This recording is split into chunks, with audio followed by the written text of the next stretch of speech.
Welcome to Marketing Actively, a new podcast by ZOMA. We have started this podcast because we have the podcast equipment here and we want to make use of it. But we also want to speak to business owners, entrepreneurs, CEOs, C-suite professionals, and other people who use physical activity like we do as an outlet for mental clarity, creative expression, and essentially enhancing their own business.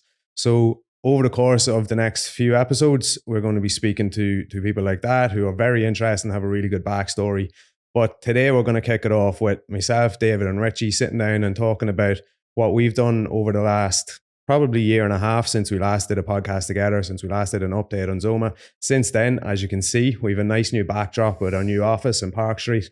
And yeah, we've progressed the company massively in the last 18 months. And I think it's definitely time we had a catch up together and see where we are, where we're going, and the plans that we have for the future, because it's been a massive 6 months, 12 months and 18 months, I suppose. Yeah, feels like we haven't sat down together like this in a long time. No, it was back in the old ZOMA office. Yeah. It's a strange feeling now to be in such a high quality boardroom in comparison to, no offense to our previous office. Yeah. It was basic. Yeah, but look, it got us to where we needed to be at that point in, of ZOMA when we started out.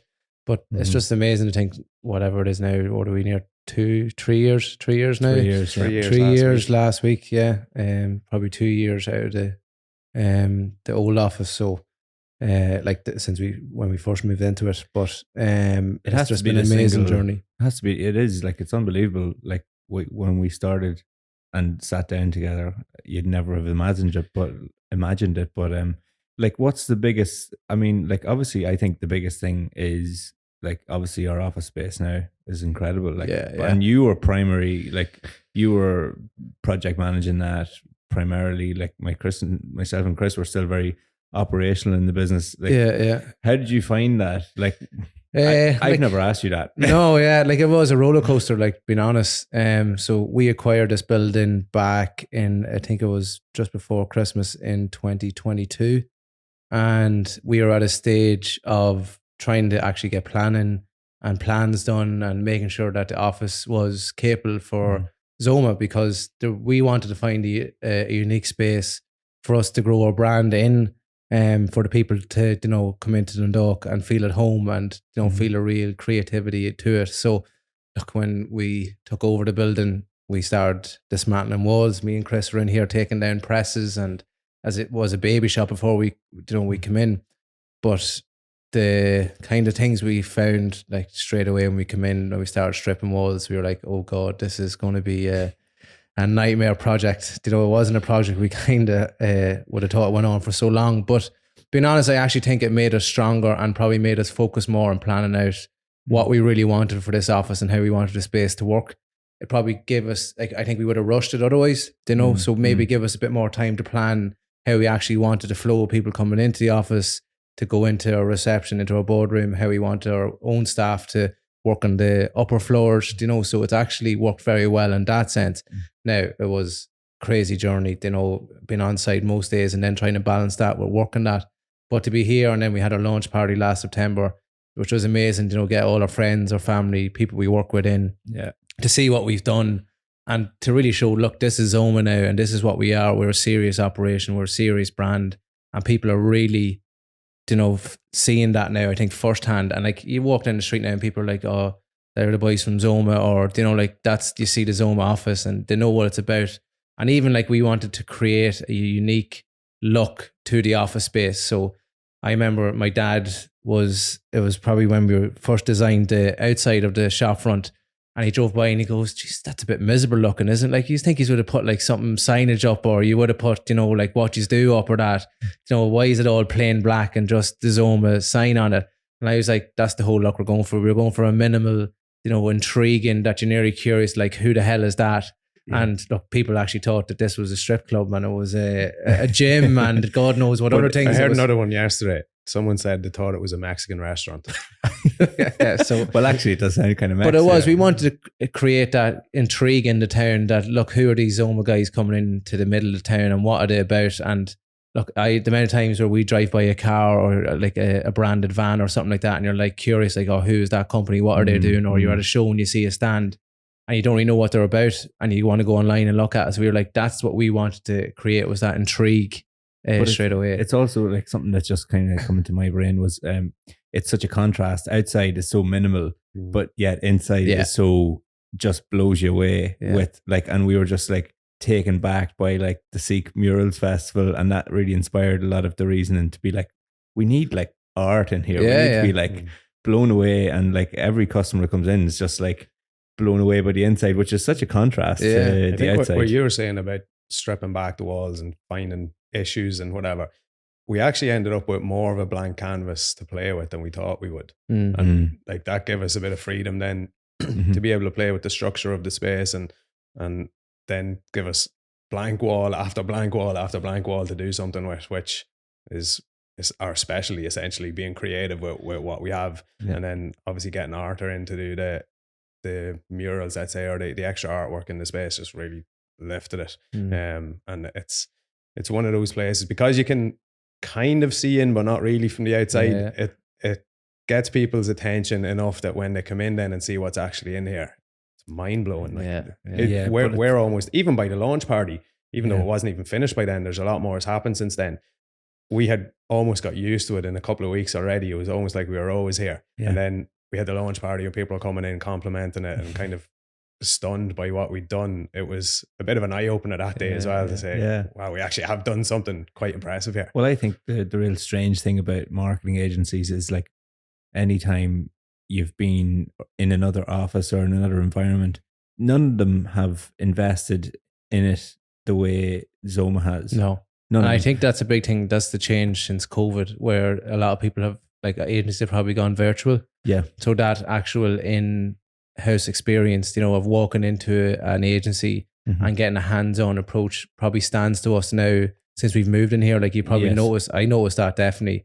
When people come in, they're like, wow, you know, when they see a team of, 10 people coming, to work on their brand, they're like, Jesus, these are a serious operation. Yeah. Whereas I think since the whole thing with COVID and the change to virtual office and, the hybrid working, yes, like it was a welcome thing to a lot of people, but it probably took away that experience of being able to go into an agency, or likewise when you go into a shop, I love going into a shop and being able to feel clothes, or like even if you're picking out your bed sheets, you want to feel your bed, you have an experience in the shop. Yeah, it's still so important. I think that was a big thing for us when Chris was probably doing the design of the office, was when people come in here, we want to make sure that they're like, wow, this is something else, know, and that's why we have invested heavily in it. That's why it's state of the art. But also, like, the biggest thing is for our team to be creative. So they need to come in here and feel like, okay, this is a standard these lads have set. I need to make sure that I'm creative every day to the ZOMA standard, you know? Yeah, absolutely. And like, but it's just the environment. Like, if you like give the right environment to people, people feel comfortable, like creativity and the kind of work we're involved in. You can't just do it, at a high level, if you aren't in the right environment. And so like the right environment is so crucial for people to come in the door and not just like in a physical sense, but like actually feel like good support from everyone and have the right team culture. Like that is something that we haven't even spoken about, but like team culture is everything. And like, if we go back to it, like, people always ask me, where the hell did ZOMA come from? And like, a lot of people are always curious, and we probably aren't the best at actually explaining that story of us three actually sitting down and where we began the whole lot of it. I don't know if one of you want to mention it, where we, Chris, actually, I think you had the notes of how it came about, the brand back in December. I found a page in an old notebook of where we started, myself and Dave particularly started kind of fleshing out the name of ZOMA and what the kind of basis behind the business was going to be, which even a step further back from that was from COVID and people going online, and we had been working together, the three of us, on a number of projects anyway, and it just made sense then to make one bigger business out of it. But looking back on that one page sketch, essentially, the original name was ZOMA or ZOMA. I don't even know how we were going to pronounce that, ZOMI. But then, we changed the I to an A because it worked better as a shape, essentially. So that's where the name came from. People are still asking us where the name comes from or what it means. It doesn't mean anything. It doesn't have to mean anything. But no. Yeah. And we thought it would be easy to pronounce as well. Turns out it's not. Yeah, people still get it wrong. Yeah, it's ZOMA, not Zuma. There's a number of variations of it. Not Zumba. Yeah. It's definitely not Zumba. But the concept of the business was the three of us have worked in companies and in offices and in places that were essentially not nice places to be. And we wanted to create a company, a team, a culture, and a work ethic as well that's kind of enjoyable on a day-to-day basis, to the point where we do have a hybrid working model here. The lads can work from home if they want, yet majority of the team is in the office majority of the week, every week. And I think that's a testament to what we've built. And even to maintain that, we would have spoken about this before in the previous office, like, no harm, Dave, going out to the back of your house every day. It probably wasn't the nicest place to be, but the lads still kept coming in, and we really enjoyed being in each other's company. The creativity that we were getting out of it was great. Coming in here, then we've maintained that, and since we last sat down like this, we've taken on a number of new members to the team. They've all fit in really well, and everyone's getting on like a house on fire. And it's great to see that kind of, let's say, friendship building between the lads and the team separately and individually as well, which is great to see. And it's showing in the result in the work that we're putting out. In the meantime, like it would be shown in, say, the business. Let's say the business itself is growing, so that's just a testament to how the lads are getting on and the work that they're doing as well. And that's based off a good culture and bringing in good people as well into the business. And like that's so important. Like people always ask, how have you recruited so well, and how have you got the right people into your team? Like that's definitely a question we get asked, because out there at the minute there's such problems with recruitment. Lots of companies are struggling in terms of getting the right talent into their company, and we've been very fortunate that we've got really good talent into ZOMA, and that all feeds back to that sheet that we started with, was that we are going to set the values out straight away for this company. Is that there's a really good culture in the company. We're all into physical activity, very good work-life balance.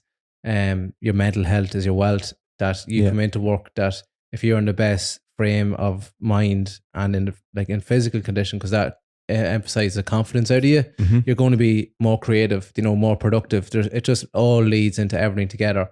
And like that's where, when we sit down and we're doing interviews with people, is we're probably more looking at their personality, the different traits that they're going to bring to our team. It's like everyone went to college, and that's just thrown out there. Like one of the guests on this show literally said that comment to us. He was like, sure, I went to college for 4 years and my friends went to college for 4 years.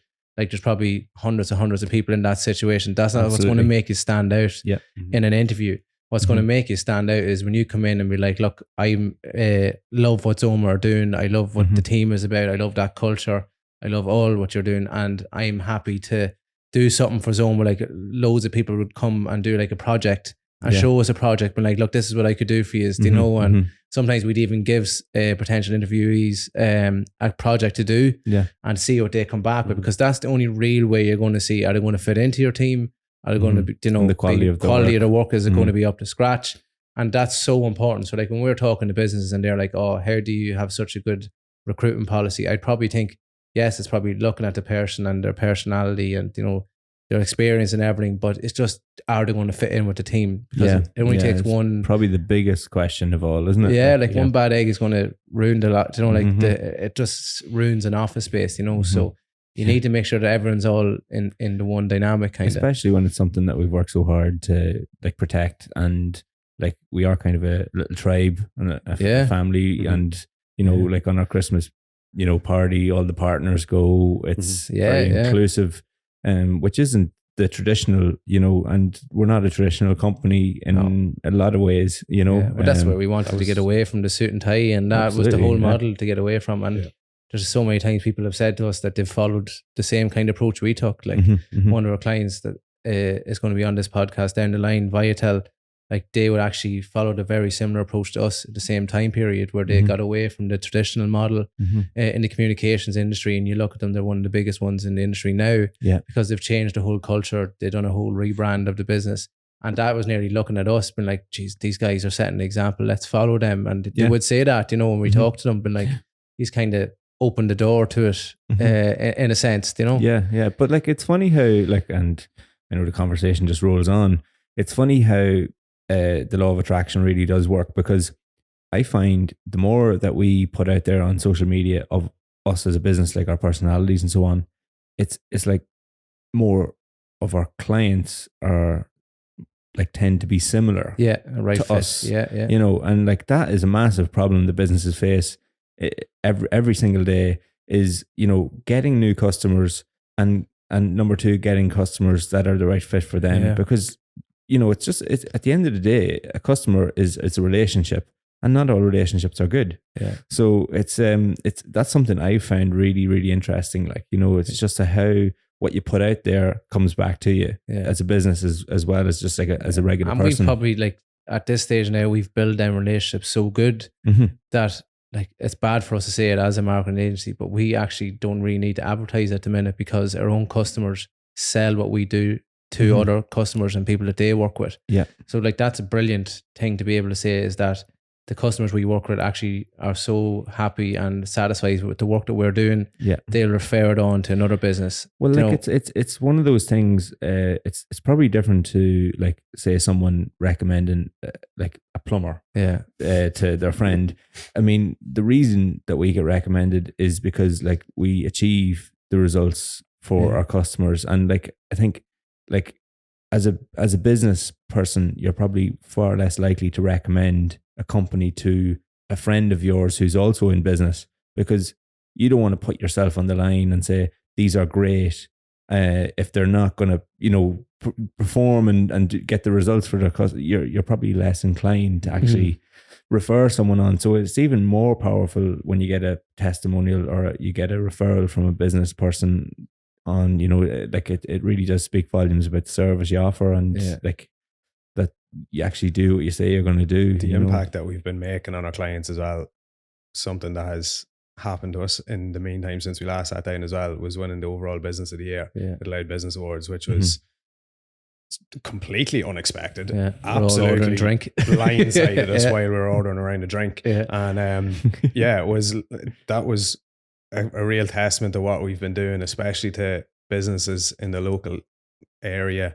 Like, it was the Loud Business Awards, so we obviously have quite a large client base in Loud and in Dundalk in particular, and to see clients of ours winning awards that night then as well, it's the best form of marketing is referral marketing, really. So like, although we're a marketing agency and we try and pitch campaigns and coming up with ideas and whatever, the best form is to do a good job and get someone to refer you on, which is what we've been doing. So, and then to share the story in the right way as well. So like, you know, we were talking about how organic content nearly can be just as powerful as paid content now, because you look at how powerful Reels and TikTok and that has become in getting huge impressions and views to your brand.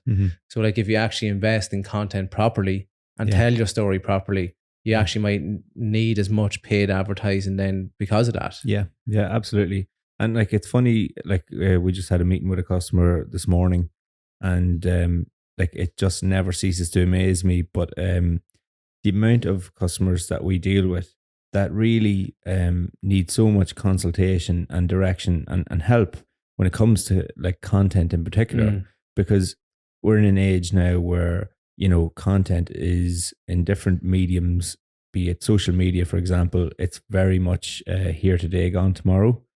And that's all well and good for certain specific, you know, types of companies or influencers, but it's not the right fit for everyone. And I think everyone uses social media as a yardstick for content. And that's where I find it really interesting, because customers just always need to sit down and consult with people at a very basic level to get on the right track first, you know. And it's the same when it comes to websites. It's the same when it comes to advertising. Having the right advice and information to give someone as a starting point is like literally the building blocks, I think, for success in what we do, you know, at the very basic level, because we have the, you know, you have the customers that come through the door and it's like a knee jerk. I need something done next week. I need this. And it's like, whoa, put the brakes on here. Why are you coming at this late point in time to put our team under pressure? And is this piece of work we're going to do for you so critical?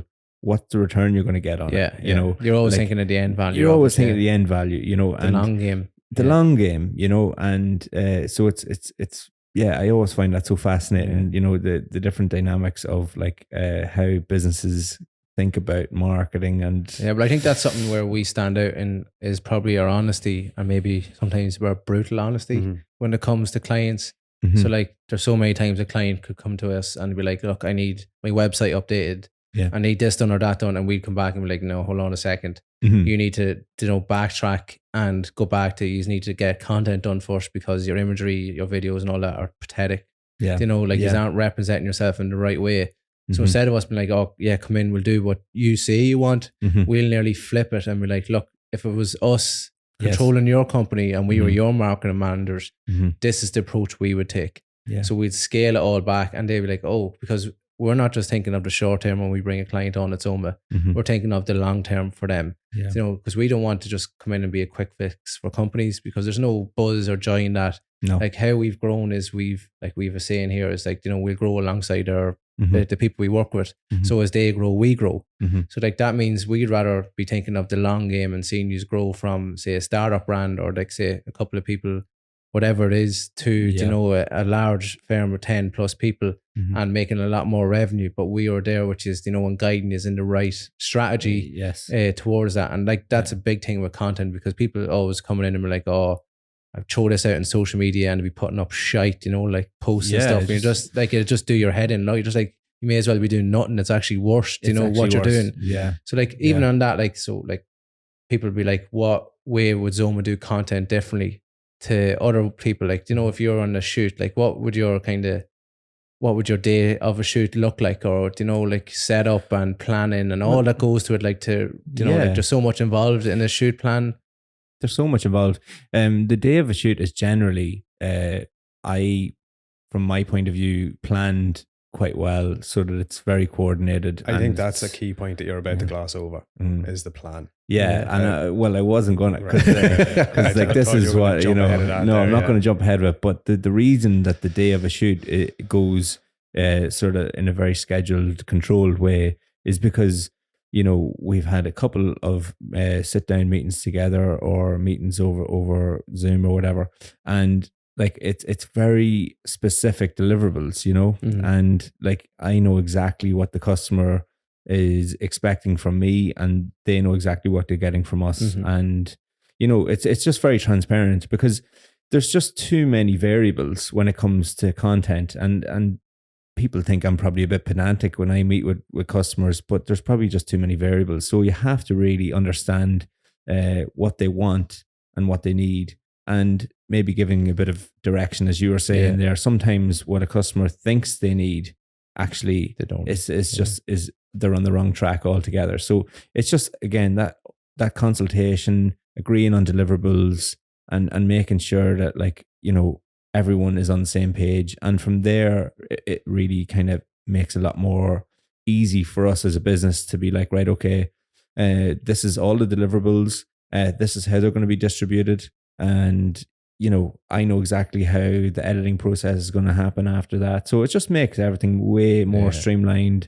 And so it's not people just thinking you landing up with your camera and that's it. Like, well, it's really not. Yeah, like, this is it. You know, and like I'll never ever not be surprised by the customer that walks through the door and says, I have a premium brand, I'm in the market of this, and my product is 60% more expensive than all the competitors, and it's a real bougie boutique brand, but we'll look at their website and they'll have stock imagery. And I'll just say, okay, so you want your customers to have a unique experience, and you want to, you know, impact your customers and have a story and really just immerse them into why they should follow this. And yet, no, like, you just don't get it, you know, you're just not understanding that, like, it's not just like the end product. The customer has to land onto your website or see your merchandising in a shop and be like, God, I want that product, you know, like, and you know, that happens every month, you know, every single month. And it just never ceases to amaze me that someone can come into our office and sit and just have a straight face and say, this is what I do and blah, blah, blah. And we're like, wow, there's such a misalignment, in your product and, you know, the value perception and the value proposition of it. You know, so it's just, it's one of those things. So obviously it's been a whirlwind kind of, 6 months since we've been in the office. What way do you see things going now for 2024? What way do you think ZOMA's going to play out over the next 10 months? We're starting with a new platform that we're launching this week, really, which is going to be a game changer for the hospitality industry. We think, yeah, and should be relatively confident in that. From initial tests with the kind of initial clients that we've put on that platform, it's it's obviously from our point of view, developing the platform and that side of it is quite beneficial for us, but it's mainly beneficial for the clients. And it comes back to what we were saying earlier about when the clients grow, we grow. If we're saving clients thousands without having to charge them mad money or let's be honest, the marketing industry is full of cowboys and sharks and people trying to take advantage of people who don't understand what's going on, and that extends to some of the competitor platforms that we're kind of looking at. And it's I think that's going to be a huge, it's almost a sister business to ZOMA in a way. It's like a sub brand that's I see developing into a sister business and possibly its own entity in the long term. And I think that's going to be huge for us this year in terms of that on as a standalone, but also a knock-on effect on ZOMA as a core business as well. Do you want to talk like obviously that brand munchd that we're launching? Do you want to talk about how we developed that brand out? Because, you know, like it's the first kind of brand we've really developed ourselves internally. Like what was the whole, say, process behind it, and how do we get to munchd and the logo and the look of it? Or it's the first brand, I suppose, that we've pushed to market, let's say. We've worked on, I would say, probably 3 or 4 brand ideas in different kind of industries as maybe an extension of ZOMA or as a standalone brand that we would essentially be like a client of ZOMA, and we were going to kind of push it that way and use it as a use case of what we can do internally. munchd came about from spotting a gap in the market, I suppose, with a client who had come to us looking for a bit of help with their website, essentially. And the basis of how we came up with the brand and the brand name and the brand identity, it's like a team collaboration aspect. Like I couldn't tell you exactly how we did that. Like from a creative point of view, it's very fluid. Like it's like anything, like the brand development end or even the content end as well. When we come up with these ideas or even strategies to a certain extent, there isn't really a structure to how we do those things. And like something that we've started over the last couple of weeks internally is developing out processes and systems within the business to make ZOMA more efficient and make it easier to onboard people, make kind of clarity within the business much better. But that element of it, I think, is down to the team that we have and using the kind of creative aspect or creative output that we all have, that creative kind of thinking to be able to, we know what works. We spend time every day thinking of ideas for other businesses and other brands. So developing that out for something that we're working on, that we know the core business, we know it inside out.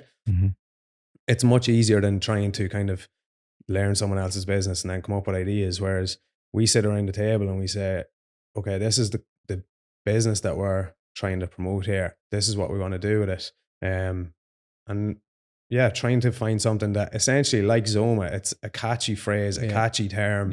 It has an impactful kind of brand identity to it Mhm. and But reflects also, what like, the business is itself. Yeah, and like at a fundamental level, like munchd is going to save food, operators, be it, takeaway sector, restaurants, cafes, delis, going to save them. Thousands. Yeah. Thousands. Just straight away, Yeah. and it's going to open up markets to, potential people who aren't even on ordering platforms. It's going to open up markets to them that they actually aren't really accessing at the minute for different reasons. And well, it's an easy access to market for them because it really is, of the price. Mm-hmm. Like it's a very standard template there. Like anyone that goes on to order food or to to buy online, they literally go straight to the menu and order. Like they don't really want to go into the about page and learn about a restaurant. Let's just be honest. That's their experience. It's they're going to go in. They probably have known about the restaurant through social media, or they've seen, or a friend has referred them or something. So they're going to go in and try it and order online. And I think that's where, for restaurants who are probably maybe a bit reluctant, or takeaways that are a bit reluctant to try going online, it's a very easy access for them to go in because it's low risk, because of the value, easy entry. Yeah, it's an industry that is struggling as well. 100%. Let's be honest, they're calling for the VAT rate to be reduced back again, because the combination of that with rising wages and inflation costs, anything that a hospitality business can save at the minute is going to make a big difference. So if you're talking about ordering platforms or delivery platforms that are charging 15 to 30% commissions, getting rid of that commission completely and even saving on payment processing fees as well, that is literally going to save businesses. I think there's businesses who could easily have folded this year who will save by putting them saving jobs. We've saved so much, thousands for one particular client, and it easy would pay 3 wages in a year for them. That's the kind of profits that they've got out of using their system. And profits that they've saved and got out of it. They don't get out of it, and that's so powerful for us to say. And I see no limits with this. Yes, the Irish market is there, but we want to be a disruptor coming into this market now. We have seen so many sharks, as Chris said, and cowboys in their industry. And now we're probably seeing them a bit in the food industry, where there's no need for these high-end transaction rates and all these commissions that are hidden in the background. Just be clear and transparent. Look, this is the platform. This is what you're getting out of it. You're going to lose 1.4% in the transaction fee, and that's it. End of that's story. it. And you have nothing else to worry about. Every month, okay, I'm down 1.4% on my sales, but it's a lot better than me down 30%. Yeah, absolutely. That's the way for sure. It's a massive operation expense so that you can just cut a huge chunk out of overnight. Yeah, so that's obviously going to be massive for ZOMA in this year, and the sales guys have had really good feedback from it so far. And as Chris said, we're bringing this to market for the first time, and people are like, "Oh, how are you going about that?" So, for example, we are pushing trade events and shows. So we're at the retail or the RDS Hospitality Expo next week, and we're exhibiting at that, and that's going to be where really the first time people are going to really see the Munch brand in the eye. So we have our stand, so straight away you're hitting people within the Hospitality Expo. It'll probably catch a few eyes, probably going to get a few bad comments from the other people in the online ordering system. Absolutely. But look, we're coming in as a disruptor. We want that. We want people talking about. Yeah, look, we're agile, we're very small, and we've identified a massive opening in the market to help food operators. So as you're saying, going to trade shows, sponsor different events, just getting out there in front of franchise owners, business owners. That's how we're actually getting this brand out there initially. We're not actually really focusing so much on the user experience end, because we know that's seamless and really easy for users. It's more a case of actually we need to get in front of the actual owner operators, business, and that was a strategic decision, that didn't just come about from nowhere. So it's people would be looking at, I would say, us now launching one of our own in-house brands for the first time, and that's we're adopting a very specific approach to try and initially, and it's probably a really good one to look at if you're starting a business. How are we approaching it? So we actually have done a lot of research, into the market, We've obviously seen the gap in the market to come in. We've seen a price point that we can come in at. And now we're like, okay, let's launch. So we're shooting content, you know, around how we can get the business owners engaged with us. We have the sales guys on the road, because the traditional marketing method probably still works a bit better in that market than the online one, because a lot of takeaway owners mightn't be as active on social media and stuff like that. And because they work in the evenings, you know, like the main times they're on social media. So if it's a really good example, I think, if businesses are like, or people are starting off a business, to see how we've gone about setting up our own sub brand, it's a good example to follow, because you'll probably follow a lot of the similar steps yourselves. Like I'm sure like you started your own coffee and Camorra's brand. Like I'm sure if you look at Munch, you've probably done a lot yourself, like similar in both ways, you know. I think the main thing is the content. And I think if people are keeping an eye on munchd over the next from now on, essentially next few weeks and months, and how it progresses over the year, you'll get a real insight into how we think internally about content. And it is crucial now. It's 2024. Like, we're not in the age of dial-up internet anymore. And there's so much content being consumed on a daily basis. I don't know what the figures are for YouTube alone. It's like, for every minute that passes, there's a couple of hours of content uploaded. And then you add in TikTok, Instagram, all the other platforms.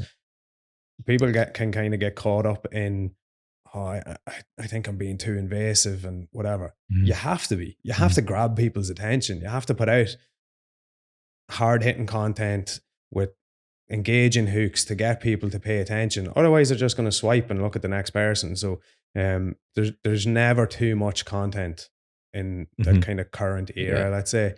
And that might change, and it's dynamic. And even the way the platforms work almost on a monthly basis changes. With, I don't want to mention that the A-word algorithms that people panic about when they hear. No one knows. Let's be honest. We don't know what an algorithm, how it works. No one really knows. If anyone tells you they know, they haven't a clue. No. It's dynamic, and it changes all the time. And it's a case of testing and just keep constantly putting out content, and you'll see what's working at any one time. And then being kind of reactive to any changes that you spot, and looking at trends in the industry. Look, it's something that we do because it's inherently what we do is kind of like in the marketing end, but keeping an eye on how the platforms change, how people are using them, seeing if someone has started to have a unique angle on their content within a certain platform, and is that starting to engage people and get attention, and then trying to not replicate it, but use that as a basis to, that you can feed into your business and develop your content in a similar kind of manner. Yeah. And like the other thing with content, I think, is you have to always remember that when you build a brand, you build followers. If that's a successful brand, you build a tribe of followers that, like, it brings me back to when I was a teenager, and I'll never forget watching like the first iPhone keynote for, Steve Jobs. I stayed up late to watch it because I was just fascinated by Steve Jobs and how he presented and how minimal his clothes were. And it was like, how can he be this big tech guru and he just comes out in a black turtleneck and the same jeans and same white runners every time? And like, I, from that point, have like millions of other people, this affiliation with Apple, just love Apple. Even though I don't have an iPhone, all of my computers are Mac, iPads, I just love the Apple experience. And like, that's what I think people don't really remember, is like, if you think in your head that, oh my God, all this content's just constantly be thrown up there. Well, like, if I go onto my YouTube channel or my YouTube account, I will always go to my subscribers, who I'm subscribed to, and I will look to see what blue dots are there for videos they've uploaded. So like, I am very conscious, and I think a lot of people our age, maybe the younger ages are slightly different, but a lot of people our generation and older will actually be like, that's the brand I've always got. You know what I mean? If it's runners, if it's suitcases, if it's a suit, if it's, boots, whatever it is, whatever it is, you really just follow that brand. You'll be waiting for the next, Launch, Predators to drop, whatever it is, so like, that's, I think, the real power of a brand, is that people just want to see that next bit of content. They'll be looking out for it. I don't think that's any different it. for the younger generation either. Possibly I think not. It's just no. different brands is all, I'd imagine. Yeah, We're possibly too not. old now to know what those brands are. Well, like something that Emma, our intern, said to me a few months ago, which was just like really just struck me. She said like to me, I was sitting watching something on my phone, and she was like, "Oh my God, do you still watch YouTube?" And I was like, "What do you mean?" And she's like, "Oh, I stopped watching YouTube years ago." So like all of her content she consumes is from TikTok short form, you know. And I'm like, well, like that's just a massive shift. But essentially, she is still following brands she loves and has an attachment. But if you look at that Gen Z kind of coming in now as buyers, you think of like how engaging your content needs to be within a couple of seconds for them to actually consume it is mental. Yes. You have to literally sell your brand probably in the space of 2 or 3 seconds for them to actually engage with it. Yeah. Otherwise, they're just going to scroll on. Yeah. And that's back to that planning phase of saying, okay, well, we can develop all this content. We can spend days on set shooting everything. But unless you structure it and edit it in a way that there's a hook in that first 2 or 3 seconds, it's all irrelevant. You may as well not done anything. Exactly. Yeah. So like we can push content and say content is key and whatever, but it's about how you structure it and how and making sure that you're engaging with your ideal customer really. Yeah. This is something I spoke about on my YouTube, which I hope you subscribe to, Richie. It was ideal customer profiles. And it's something that a brand that we work with and that we're quite close to here, DD Clothing, went through the Enterprise Ireland New Frontiers program, and they didn't do any, I was speaking to her about it, they did no ideal customer profiling as part of that, which I was quite surprised at. And it's a real something that when you're developing a brand from scratch, or even a brand that's decades old, if it's never been done, how do you know what type of content you need? How do you know what style of website you need to go with? Unless you know what your ideal customer is. And yeah, I'm sure, especially if it's a legacy business, you have a fair idea of who that customer is. But to the point of defining 4 or 5 profiles of what is this person's name, what age are they, how many kids do they have, what do they do in their spare time, what do they do, and the platforms, what do they spend time on when they're on their phone? Is it YouTube? Is it TikTok? Do we have to structure this content in a certain way to kind of hit that person? Do we have to develop 3 different styles of content because we have customers in 3 different generations? So what, and then what platforms are they on? What type of content does well on that platform? What type of content does well for that generation of people? It's a real basis that I think that a lot of people overlook in terms of their marketing and their brand as well. But also like for example, brand positioning is like something that really fascinates me, because like you won't see, let's say for example, a brand like AGA that make the ovens that we all have seen in old houses growing up, and you know, an iconic brand like that will always be around. You know, they've now invented, they have AGAs now that are electric, so you know you're not running them off fossil fuels direct from oil tanks in your house and so on. You don't see short form content from brands like that. You don't see them posting. Now, I could be totally wrong. I haven't looked at their social media account, but I would bet you if you go to London, that AGA will have a prime piece of real estate with a shop front and a showroom that you can go into. And if you're buying an AGA, I can guarantee you that they'll probably not only do the installation, but they'll probably give you a half an hour in the showroom with a chef showing you how to actually use it.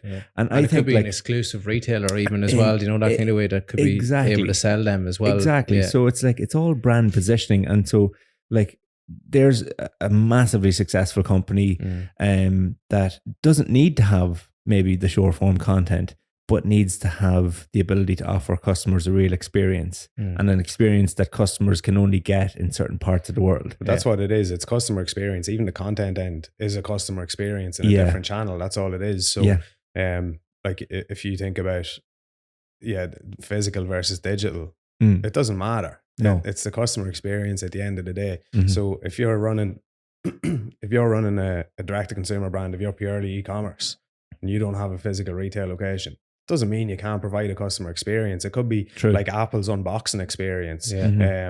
Even something as simple as follow-up emails after someone orders. Like we all, right, Amazon Prime, whatever, but you're generally waiting a couple of days for something to come. So filling that time with automated emails that you set them once and let them run. That's no extra effort on your behalf. Well, a minimal upfront effort. But the difference it makes to the customer experience is phenomenal. It's massive. And that's how you get people to buy in and stay as repeat customers. Exactly. It's the brand loyalty and that kind of retention marketing that makes a difference in terms of the lifetime value of your customer. It costs a lot to acquire a new customer. Especially expensive part of marketing is getting the first customer. Exactly. So once you get them in the door, and a lot of companies will intentionally take a loss on the first, even second and third order from a customer because they know that their retention marketing is strong enough that they'll be able to keep that lifetime value and raise it over time and be able to make the money back on those kind of subsequent orders. So it's a case of building that customer experience. If it's physically great, that's like there's a number of ways of doing that. But digitally as well, it's a different approach, but there's ways of doing it that way too. And that's something we deal with as an agency running ads for clients. A lot of the time is, they're trying to find a return nearly straight away. When we're going back to the long game approach again, we're like, look, you need to give us 3 to 6 months to read into all the data so we can find, the best customer kind of demographic profiles for you to make sure you're getting the best return on investment from your ads. So like that's where it's, it's so important that you're not just focused on getting the first order in or the first person in. It's your retention model, because that's where you're really going to start to make the gains. And that's where you get brand loyalty. And like there's brands, that I love and I'll always just continue to wear because I love that brand now and I wouldn't move away. And like we're all like that. But they've hooked me in some way. But it's probably through their emails or through their content. Like you just mentioned the Predators there, the Adidas Predators being released. Seeing like, David Beckham wearing them when you're a young kid. Iconic stuff, like that straight away. But now you see how they're playing off. Like they're bringing in loads of different, campaigns and colorways and trends. And they actually probably were very clever in leaving their old Predator style, kind of dormant for a wee while. And now this massive launch of Predators coming back in. I'd imagine their market share has gone through the roof since they launched the Predators. Like, so like it's very clever in the sense that, people who had that affiliation with the old Predators are all probably back in buying them. Like you see them everywhere now, already. And the demand to get them is crazy. Like simple economics, isn't it? Supply and demand. Yeah, exactly. Create demand, restrict supply, and then when you do supply it, it goes haywire. Like it's amazing the way people just sometimes just don't look at, okay, they're always so worried about getting the first customer in that you just need to focus on once you get that customer in, just retaining it. And just it's so easy and cheap to do that, as you say. Like it's emails, it's having a bit of sense about customer service. It's been engaging with the customer. Like they could be having an event that they need a rug for example, and it's a big christening or something like that and need the rug that weekend, and they could be writing saying, I need this as quick as possible, instead of just ignoring it. Engage with that customer. Exactly, that they'll have a good experience, that they'll want to come back and buy from you again. But like it's so true, because like if you even think of like the kinds of customers who maybe haven't had good experiences with marketing companies, there's plenty of those. There's so many of those, but like the kind of customer that I would be talking about is someone who maybe doesn't want to employ, say, someone for 60, 70 grand a year who's really refined marketing professional. So they're saying, right, okay, I'm going to go to an agency. Grand. Okay. So you have to have a real sort of clear expectation from the start. When you go to an agency, they can't automatically just overnight understand your business and understand the challenges, but it's a process and you have to actually go through that. And I think sometimes what people in those scenarios don't really get is that you will get to a point where if you're working with the right type of quality agency, that you actually have a great relationship there where they are then supporting you. That's the whole idea, is like, you're not going to get that overnight success. And I think that's sometimes what marketing is tarnished as. You see companies who have, like Adidas put the Predators out, massive success. That is built on generations of like previous predators. And it's built on Adidas spending millions to get David Beckham to wear those boots. It's like that big, boom in predator sales in 2024 just didn't come out of thin air. And I think sometimes people look at other success and say, oh, sure, that's handy. That was easy for them. Someone had the foresight to go and say, that's a star, get him to wear our boots, and that's going to really skyrocket us. Do you know what I mean? And that's very basic marketing, but like that has been going on for generations. So I think people need to really respect the process of marketing, that it's not overnight. It's actually a process that you have to go through where you actually have a good relationship. It's nearly like an agency who has a good relationship with a client is nearly like an employee. It's nearly like having that close sort of knit relationship where you can hash things out, problem solve. Why didn't those ads go well last month? Let's dig into it. Let's see what the data's telling us. Do you know what I mean?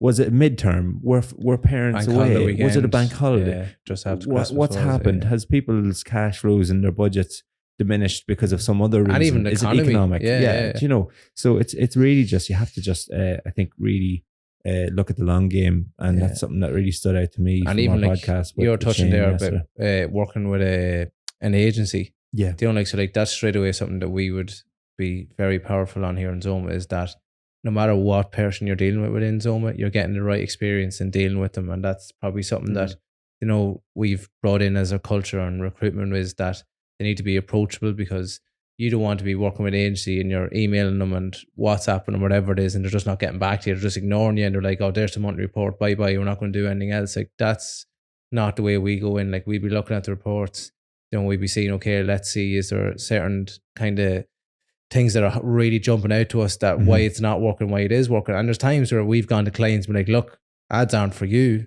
They're not for your business. You're not getting the return on investment. We don't want to manage your ads anymore because we know we're not going to get the return for you. So we'd actually advise them, like, you might be better off looking at another revenue or another avenue of advertising that'd be probably more fruitful for you. And even like so many people come to us and we're like, oh, we're spending €100, €200 on ads in a month.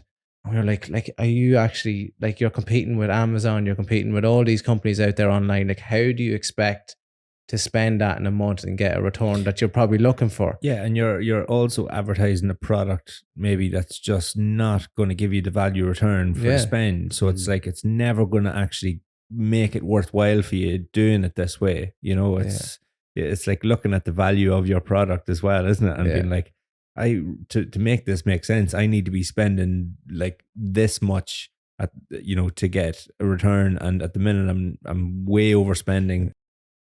Since this is marketing actively, and ZOMA has a kind of core philosophy of physical activity as a means of generating creativity within us, let's say, relieving mental anguish and dealing with stressful situations, how have we been building that into our day and our week over the last kind of 6 months, specifically since we moved in here? Yeah, so like, I think if you look at it like within a day structure, so we all have gym membership here in the gym behind us, and I think it just shows you, even when we move location, that as a team, everyone really wants to go to the gym together at lunchtime. And even though you might be doing your own individual workouts, you're still nearly, I might join in here and do a set with Niall or do something here. And like, even looking at how far like some of the team have come on in terms of their physical activity.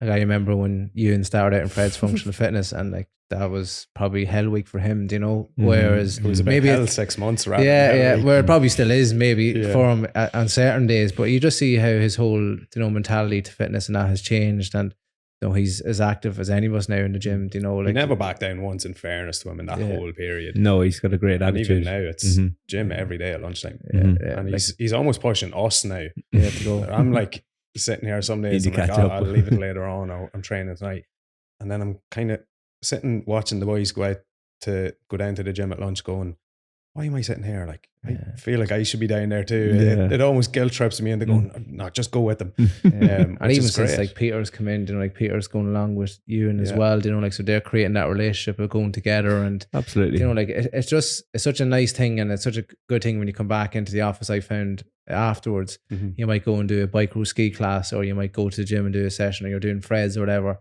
But there's a real happiness after doing something like physical activity together, and then just having a bit of crack about it, even if it was terrible and you were shite at it, even just having the fun and laugh about, Jesus, that was tough, wasn't it? And I absolutely gassed myself. But it's just creating, as Shane Flynn said to us when he was here talking to us, it's creating that tribe mentality, that this is their tribe, this is their family.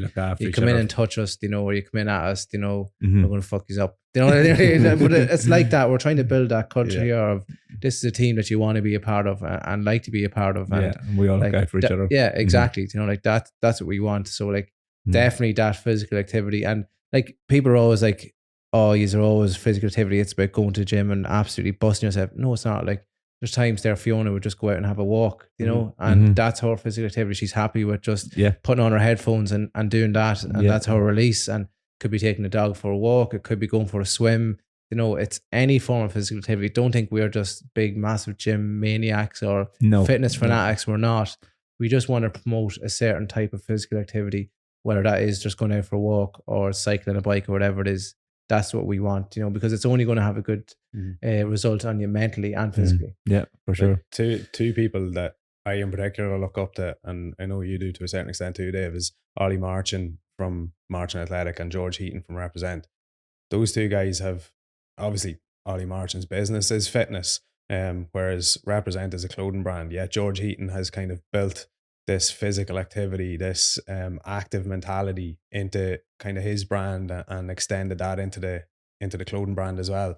And that's something that, even though that wasn't really a thing at the time when we started ZOMA, that's something that we wanted to do. And it's achieving that and spreading that to the team is incredibly satisfying, I find. Yeah, 100%. And like I would look at it, even that, say for example, like you just mentioned Ollie Marchin and them and how they've developed the fitness brand, out of that whole culture, when you get into it, is just, it's very hard to actually come out of it then. Infectious. Yeah, it is. It's infectious. And look, you're always like, you see how big High Rocks has gotten out, like it's a massive event, but I actually think it's nearly, yes, you do it in individual and pairs and that, but everyone's coming together and working out together, and there's such a positive energy that you feel out of that. Yeah. And that positive energy flows through everything, and like I was never a big believer in energy and, like all that kind of stuff and how powerful it was.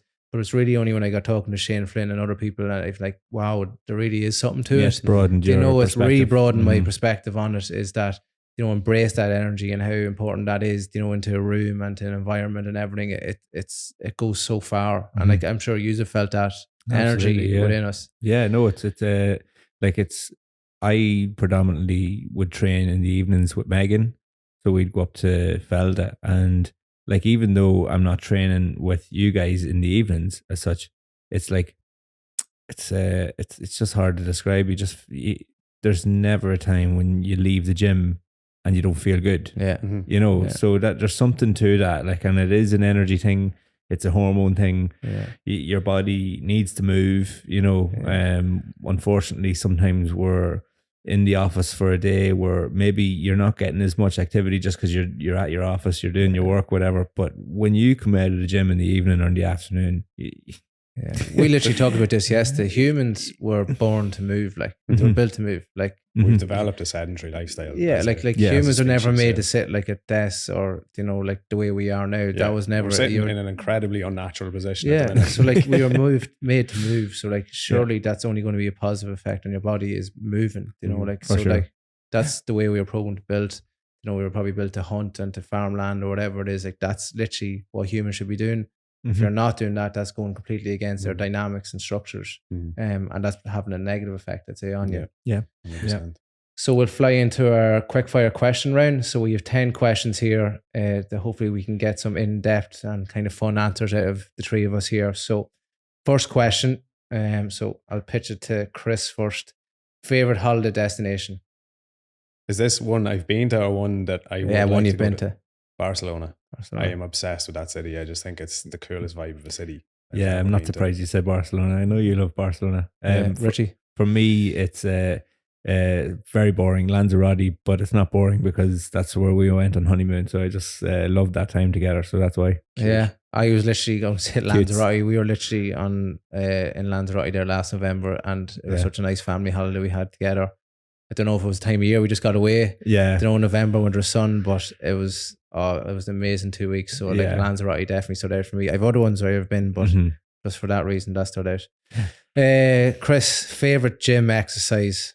I know what you want to say to this already. My favorite gym exercise changes on almost a weekly basis, but at the minute it's Zercher deadlifts. Yeah, I am obsessed with everything Zercher deadlifts, squats, shrugs, everything. I don't know why, I just really like it. You want to tell us literally about the Zercher? So if you don't know what a Zercher movement is, it's essentially holding the bar in the crook of your elbows. So you're not actually holding it with your hands, you're holding it in your elbows. So a Zercher deadlift then is getting in under the bar, getting the bar into your elbow cavity or whatever you want to call it, and then lifting it from there. Which if you watch someone doing it and anyone watching me doing it, you'll think that your back is going to absolutely explode. But I've actually felt after doing them for the last couple of weeks that it's less stressful on your back than a regular deadlift, which is very strange. I don't really understand how, but the reason I like them essentially is because from doing jiu-jitsu, my body gets put into very weird positions that I have no control over. So by putting myself into weird positions in the gym, it's an advantageous way of training for that. Makes it easier. Richie, favorite gym exercise? It has to be squats. Just love squats. Always lid. Going back to rugby days when, I thought it was a big weight that I could move, but I realized that there was a guy 3 or 4 stone lighter than me and he could squat 230 kgs, and I was like, okay, I can't really squat that much, but I've always loved squatting.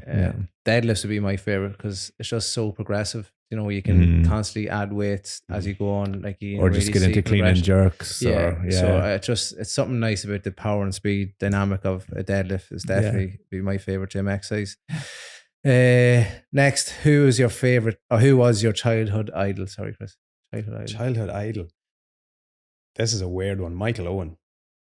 Wow. And I'll tell you what my middle name is. So mine. Do you remember his? All right, sorry, go on. Yeah, so like mine is David Michael Kieran, and for your confirmation, I picked Owen as my confirmation name. So there, so we kind of insight back into that. So I probably had a similar obsession with Michael Owen as well. Yeah, I don't know what it was. I just remember sitting on a Sunday morning and watching those programs where he used to have a kid and be showing him how to take a penalty or something, or like dribble around the defender. Yeah. I don't know. I was just obsessed with Michael Owen when I was young. Yeah. Wow, that's pretty cool. Mine's actually Irish rugby. Like I had really fond memories going up to Lansdowne Road. It used to be a €10 return ticket on the the schoolboy ticket would be €10. Your train ticket home up and back was £10. So like going up to watch Irish rugby, so it was definitely like Brian O'Driscoll was just like the man. Do you know what I mean? Like just remember just have the best memories of being at Lansdowne Road before it was knocked down and became the Aviva, you know? Yeah. So that's what I'd have to say for me. Yeah, I'd say Michael Owen, considering I did take confirmation on that. There was obviously something there. I can't really get away from that one out, to be honest. So we'll stick with that one. Best piece of advice you've been given?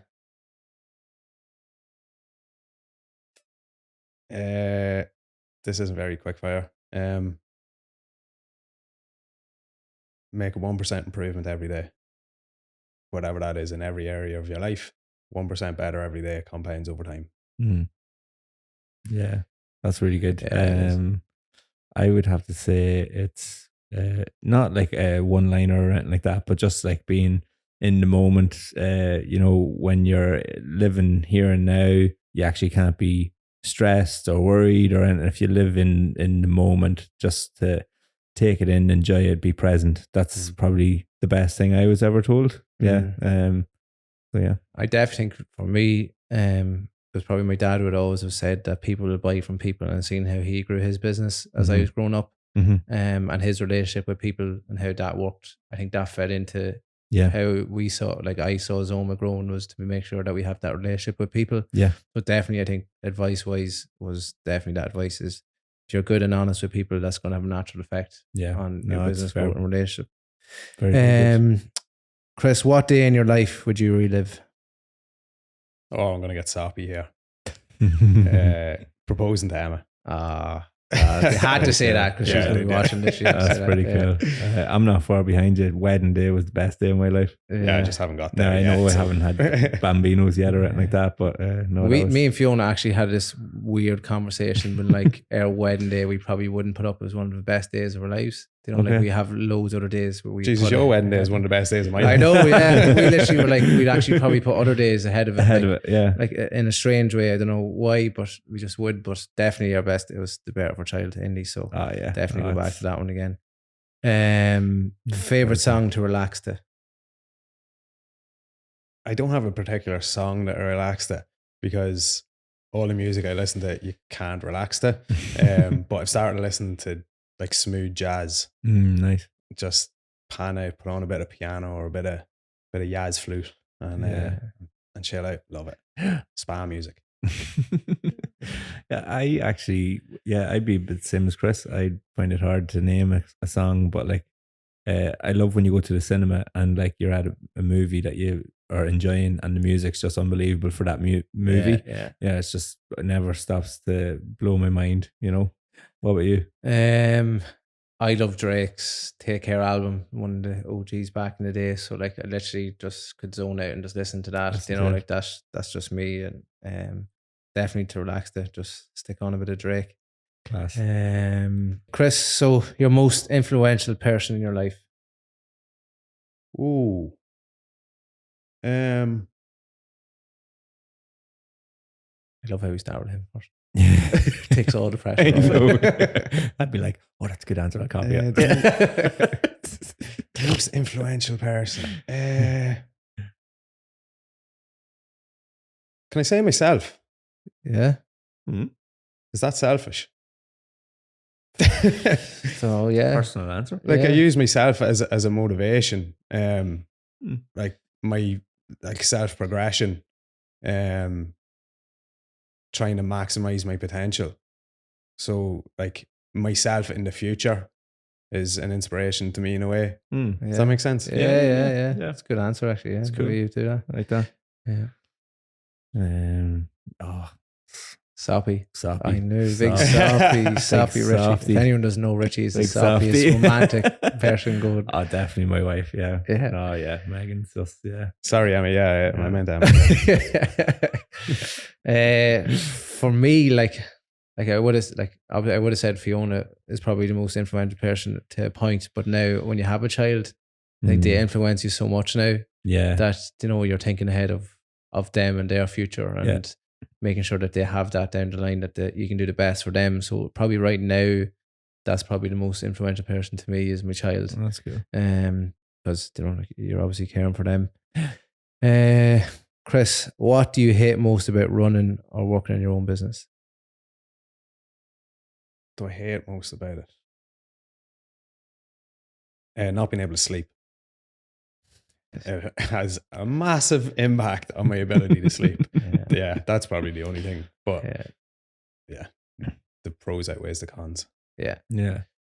I think probably I just get run down sometimes too much. Yeah. You know, I'm not good at like delegating. So I get to these like peaks and troughs where I'm like, oh, I'm really run down, and then I'll get back and I'll be okay for a while, and then I'll just kind of, but I think everyone goes through that as well anyway. Yeah. You know, I think that's just life to a certain extent. That is, do you know, and then there's lots of other stuff happening at the minute too. So it's just like, I know that won't be there forever either. Mm-hmm. So once that stuff's done, I'll be like, great, you know, I can just kind of maybe sit back a bit more from the other distractions, and I'll feel like probably like work's just an easy thing to manage then. Do you know what I mean? When you're not trying to throw other stuff into it.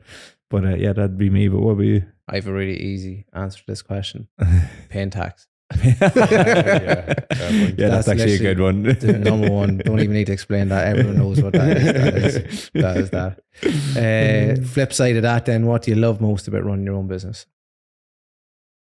The reward, not financially, just of like particularly for the brand of Coffee and Commerce. When I spoke about this in a podcast before, when I go to a jiu-jitsu competition and I see people like whatever, guys in the gym that I know support me and support the brand and will buy gear off me, and it's cool seeing them wear it in training or whatever. But when I go to a competition and I see someone walking past me who I have no idea who they are, I walk past them and they don't know who I am, but they're wearing something that I've produced, something that I've developed, a design that's come from my head, a product that has come from months or years of development, to see them trusting in that in a competition setting particularly is so rewarding, to the point of being distracting.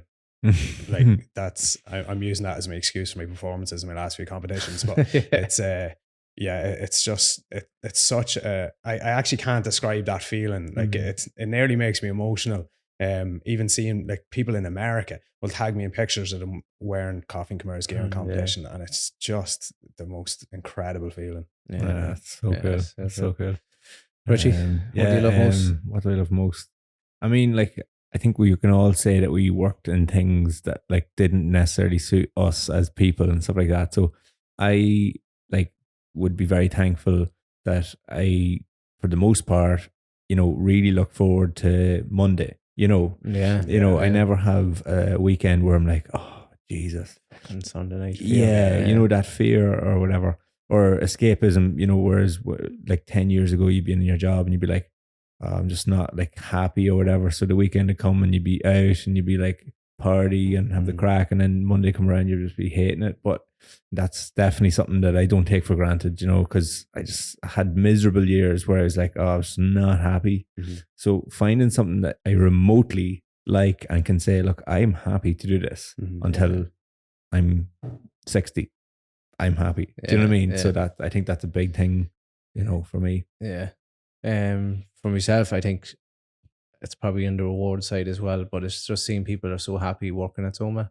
Yeah, and being involved in ZOMA, and that they love actually going out and saying they work at ZOMA. There's something really nice. Like, look, you obviously love working with businesses and doing that, but I get something out of seeing people love coming to work, and wanting to be a part of this team, and really flying the ZOMA flag. There's just something really special in that, because that's just showing that we're doing something really good here. Yeah, because there's not many companies have that, special vibe. So that definitely is something I really love about ZOMA. It just reminded me there when I was away last week on holidays, and I took a few photos with the hat on, and those people in my group, and they were like, "Why are you taking pictures of stuff for work?" And I'm like,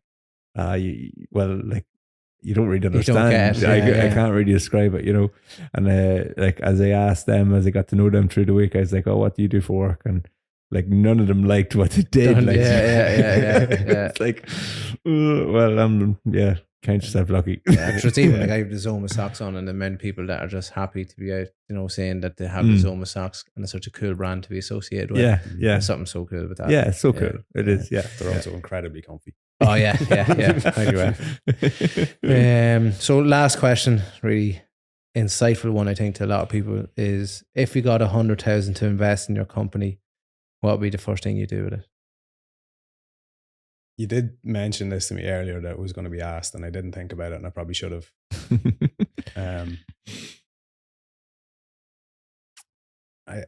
It probably has to be something around staff and culture. And I know, like, we spoke about that a lot today, and even a couple of the answers there, it keeps coming back to it. But if you can invest your money in your team and making sure that they're happy, that is going to have the biggest effect on your business over anything else you spend money on.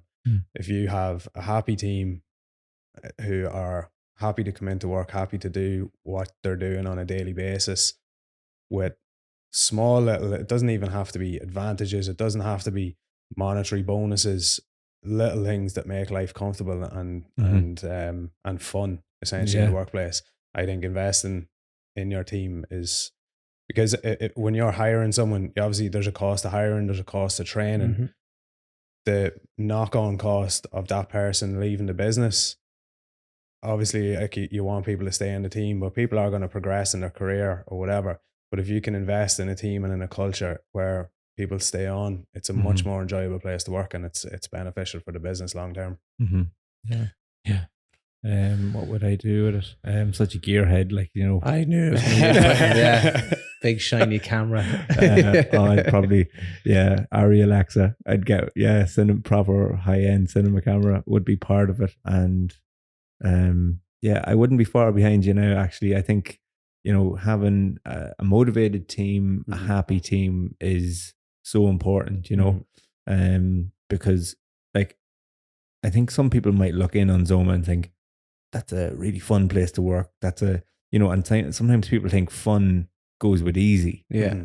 But like we all are just 100% committed and like do the best we can every week, so like it's a really challenging market we work in, and there's lots of like competition. We got refused on a proposal last week because someone said we're more expensive than this competition. And like, that's another story for a different podcast. You know what I mean? Like we would often say like, sometimes when it comes to like our prices, like we're not trying to win every single contract. We're not, we price things based on our own values and our own experience and our own, so I'm probably getting off the point here a bit, but no, I think like having a really motivated team is so worth investing in and, building that culture even more so that like we can continue to bring in the right kind of people and attract the right kind of people because, like what we have now is so strong and like what we put out there is what we get back. So I would be a big believer in that too. Yeah. I'm going to go down the same lines as yourselves. Like I think every one of us as starting out in our own businesses and stuff, you can never do everything yourself as good as other people. So I would like, you need to get the right people in around you to make yourself better and make your product better because there's no way you can do everything yourself. There's no one person is good at every sport. There's no one person good at every whatever it is. You need to make sure that you have the right people with the right skill set and the right attitude to fit into your team to come in.